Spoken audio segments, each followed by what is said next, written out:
الحمدللہ علی احسانہ کہ اللہ کے فضل اور توفیق سے ایک دفعہ پھر اللہ تعالی ہمیں رمضان المبارک کی برکتیں عطا فرما رہا ہے۔ اللہ تعالیٰ نے قرآن مجید میں ارشاد فرمایا ہے کہ یا ایہا الذین آمنوا کتب علیکم الصیام کما کتب علی الذین من قبلکم، اے ایمان والو تم پر روزے فرض کیے گئے ہیں جس طرح کہ تم سے پہلے لوگوں پر فرض کیے گئے تھے، لعلکم تتقون، تاکہ تم پرہیزگار ہو جاؤ۔ روزے کی برکت سے تمہیں تقوی نصیب ہو۔ صوم کا لغوی معنی رکنے کے ہوتے ہیں، یعنی صبح سے لے کر مغرب تک کھانے پینے سے، عمل زوجیت سے رک جانے کا نام روزہ ہے۔ کھانا پینا ویسے بھی اللہ کے حکم سے ہی چاہیے۔ سارے پرندے ہوا میں اڑتے ہیں پر سارے نہیں کھانے چاہیے، وہی کھا سکتے ہیں جن کو شریعت نے جائز قرار دیا۔ بہت سارے جانور زمین میں چلتے پھرتے ہیں پر سارے کھانا مسلمان کے لیے حلال نہیں ہے، وہی کھا سکتا ہے جو کھانے کی اللہ رسول نے اسے اجازت عطا کی۔ مال، پیسہ، دولت ارد گرد بکھرا ہوا ہے لیکن سارا ہمارا نہیں، ہم وہی کھا سکتے ہیں جو ہمارے رب نے ہمارے لیے جائز رکھا ہے اور جو ہمارا حق ہے۔ کھانا پینا پہلے بھی مسلمان کا اللہ کی مرضی سے ہی ہے، ہر چیز ہر شے کھا سکتا نہیں ہے۔ بس رمضان میں ایک پابندی اور لگا دی کہ جو جائز بھی ہے، جو حلال بھی ہے، جو طیب بھی ہے، بس تمہارے رب کی مرضی ہے کہ تم نے صبح سے لے کر مغرب تک وہ بھی نہیں کھانا۔ بس پہلے بھی پابند ہے اللہ کے حکم کے، اور رمضان میں ایک پابندی اور کرنی ہے اور روزہ رکھنا ہے۔ اور اس روزہ کتنی کو محبوب چیز ہے، اللہ کو کتنی کو پسند ہے۔ نسائی میں حدیث ہے، ایک صحابی نبی کریم علیہ السلام کے حضور حاضر ہوئے اور عرض کی یا رسول اللہ صلی اللہ تعالی علیہ وسلم، مجھے کوئی ایسا عمل بتائیں جو مجھے نفع دے۔ مطلق اعمال میں سے جتنے بھی اعمال موجود ہیں اللہ کی رضا کے لیے کرنے والے، ان میں سے اس نے کسی عمل کا انہوں نے سوال کیا۔ عرض گزار ہوئے یا رسول اللہ صلی اللہ تعالی علیہ وسلم، کوئی عمل بتائیں جو مجھے نفع دے۔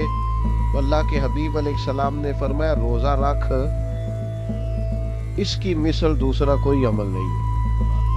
روزہ اتنا بڑا عمل ہے انسان کو نفع دینے والا، مسلمان کو فائدہ پہنچانے والا، کہ اس جیسا دوسرا کوئی عمل یہ حدیث میں حضور علیہ السلام نے بیان کیا۔ اب روزہ اتنی بڑی سعادت ہے اور کرنا کیا ہے؟ اللہ کے حکم سے کھانا پینا ہے۔ جس وقت اس نے کھانے سے روک دیا اس وقت رک جانا ہے، جس وقت اجازت دی ہے اس وقت کھا لینا ہے، لیکن نفع اتنا ہوگا کہ حضور فرماتے ہیں اس جیسا دوسرا عمل ہی کوئی نہیں، اتنا فائدہ مند کام ہے۔ روزے بڑی غنیمت ہے۔ رمضان المبارک کا مہینہ بڑی سعادت ہے۔ آپ اندازہ فرمائیے کہ نبی پاک علیہ السلام نے حضرت سلمان فارسی رضی اللہ تعالیٰ عنہ فرماتے ہیں رمضان سے ایک دن پہلے خطبہ دیا تھا باقاعدہ، اور ہمیں حضور نے رمضان کی عظمتوں سے آگاہ کیا تھا۔ رمضان المبارک سعادت افروز گھڑیاں ہوتی ہیں، اس کا لمحہ لمحہ برکت ہوتا ہے، اس کی ایک ایک ساتھ خدا کا انعام لے کے آتی ہے۔ رمضان المبارک کی ایک ایک گھڑی بخشش، مغفرت، اللہ کی عطا، اللہ کا کرم، اللہ تبارک و تعالیٰ کی رحمتوں سے بھرپور ہوتی، ایسے جیسے چاروں جانب خدا کی رحمت کا می برس رہا ہوتا ہے۔ بس جن کی جھولیاں پھیلی ہوئی ہوں گی اور جن کے دامن کھلے ہوئے ہوں گے وہ اپنے دامن رحمت الہی سے بھرپور کر لیں گے۔ لیکن سادی سی بات ہے بھائی،